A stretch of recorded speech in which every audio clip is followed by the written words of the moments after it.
bien bonjour à tous, Nicolas Roman du site guitarspin99.com, bienvenue dans cette nouvelle vidéo. Ça fait très longtemps que je n'ai pas fait de vidéo consacrée au funk, et bien ça va être chose faite avec cette vidéo consacrée au titre d'Axel Bauer, Cargo de nuit. Ça fait plusieurs fois qu'on me demande de travailler sur la partie guitare rythmique de ce titre, et donc je me suis dit cette fois pourquoi pas. Si vous n'avez pas trop l'habitude des rythmiques funk, je vous conseille vraiment de suivre la vidéo dont j'ai mis le lien là, YouTube là-haut. C'est une vidéo dans laquelle je vous explique toutes les bases de ce style de jeu. Ces bases vous seront vraiment indispensables pour pouvoir suivre cette vidéo. Alors au niveau du son, comment j'ai fait? Donc j'ai ressorti un petit peu la Telecaster qu'on m'a prêtée. Je me suis mis sur le micro milieu, j'ai trouvé que ça le faisait pas mal. J'ai mis un petit peu de reverb et j'ai rajouté un petit délai qui est réglé à l'accroche par rapport au tempo du morceau. Donc le tempo du morceau est environ de 100 battements par minute. Et donc en termes de millisecondes pour ce délai, je l'ai réglé à 300. Donc 300 millisecondes pour le délai, ça vous donne un délai à l'accroche par rapport à un tempo de 100 battements par minute. Alors comme c'est une vidéo toute courte, vous avez juste un riff, donc la tablature est accessible gratuitement sur mon site. Vous avez également donc en dessous de la vidéo dont je vous parlais là, avec la partie funk, en dessous vous pouvez cliquer, vous allez atterrir directement sur mon site et vous avez directement l'accès gratuitement donc à la tablature qui va correspondre à ce cours. Eh bien écoutez, trêve de bavardage, on va rentrer dans le vif du sujet. Allez, quelques explications pour ce riff. Alors c'est pratiquement 3 fois le même enchaînement qu'on va décaler sur le manche. Alors je ne vais pas forcément vous détailler toutes les positions, de toute façon vous avez tout sur la tablature de mon site. Donc basiquement l'enchaînement il va sonner comme ceci. D'accord. On commence cassette avec le barré.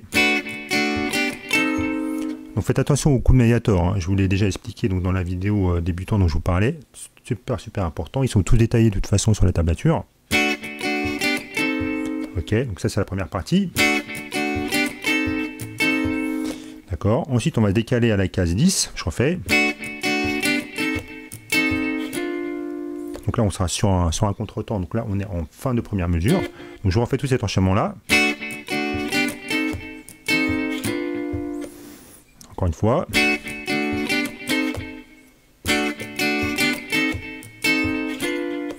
Ensuite, alors, le même enchaînement, mais cette fois-ci on va démarrer avec le barré en case 9.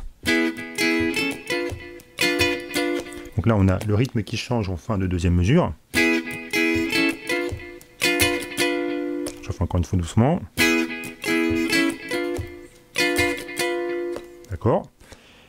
La troisième mesure, donc on va démarrer toujours pareil, le même enchaînement, mais cette fois-ci on va décaler avec le barré qui va arriver en 11. D'accord.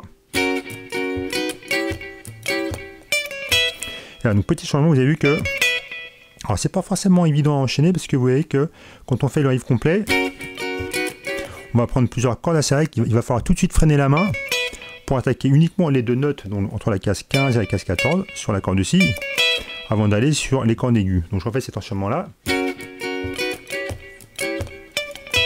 D'accord. Donc là j'arrive, j'ai mon barré qui est à la case 12 sur les cordes aiguës, donc j'arrive à la quatrième mesure. D'accord. Donc là on va simplement rajouter l'annulaire à la case 14 de la corde aiguë. Ensuite on va redécaler de position. Donc là on a le barré cette fois-ci en case 9. Allez, je vous fais un petit peu la position rapidement. Le barré en case 9 sur les deux cordes aiguës. On a le majeur sur la corde sol à la case 11. L'annulaire sur la corde de ré à la case 12. Et donc là, appuyez bien les doigts de façon à avoir le slide. Donc le slide qui va tomber donc sur le troisième temps. D'accord. Encore une fois. Donc là, on va un petit peu ghoster.